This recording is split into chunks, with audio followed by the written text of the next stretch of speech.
My name is Noah Hansen. I have type 1 diabetes, and I was diagnosed at 11 months old, right before my first birthday. It's where the beta cells in the pancreas produce insulin, but in my case, the beta cells don't produce insulin, so it produces none to very little insulin. Genetic, sometimes it's not genetic, but most of the, I'd say it's more genetic than not.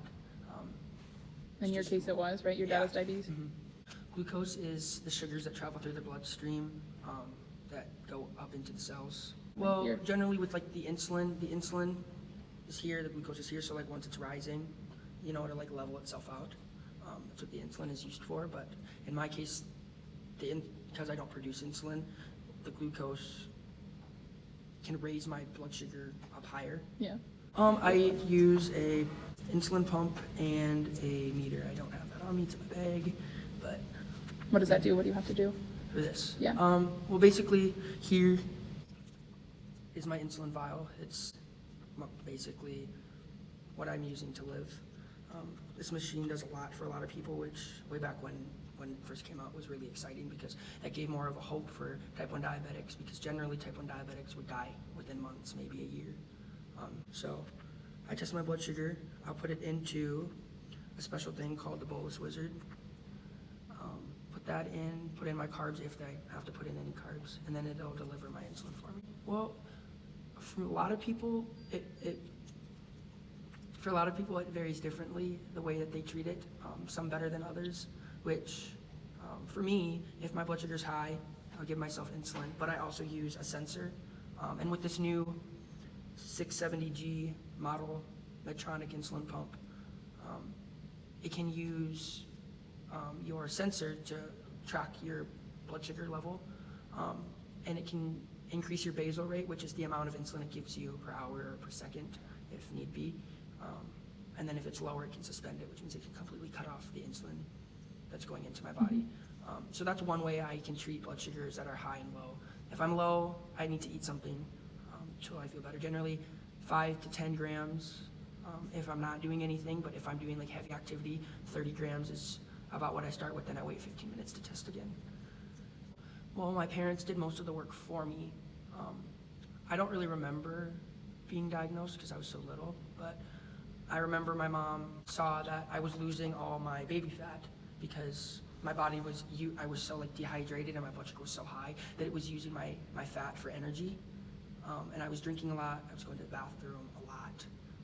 And they took me into the doctor. My dad was out of town for work, and my mom's like, he has to be diabetic, but no doctors would listen just because it's rare for such a young child, like before they turn 1 to get diabetes.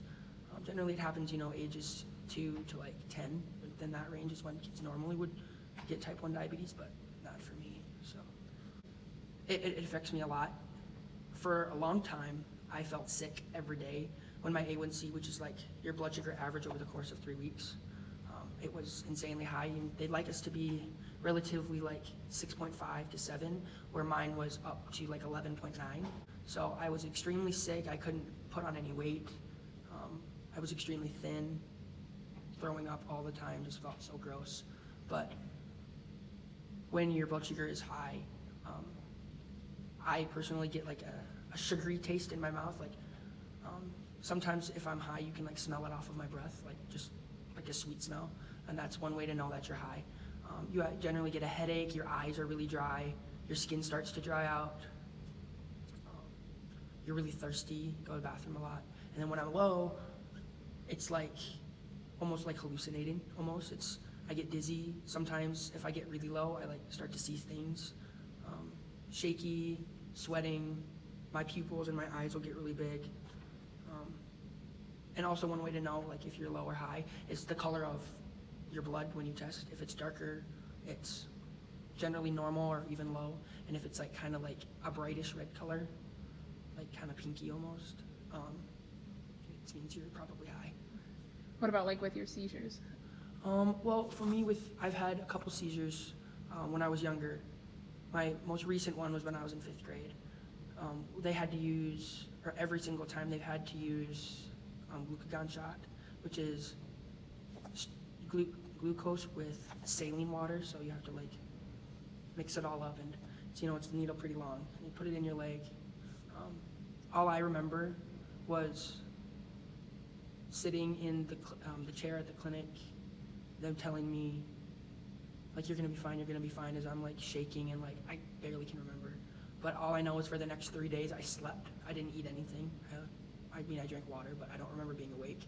It's like, you almost like, after taking that, for me, I generally get an insanely bad headache, and it like hurts to open my eyes. But for my seizures, I hallucinate a lot. I've asked some other diabetics that are my friends, like, when you've had a seizure, like, what do you see? They say they see things too, so I'm guessing that's not very uncommon when having a seizure, but when you're having a seizure, you just have no control. All you can do is make noise. Like, you don't even know what's happening. Yeah. You don't have to exercise. I mean, it really depends on your lifestyle and what you choose to do with it.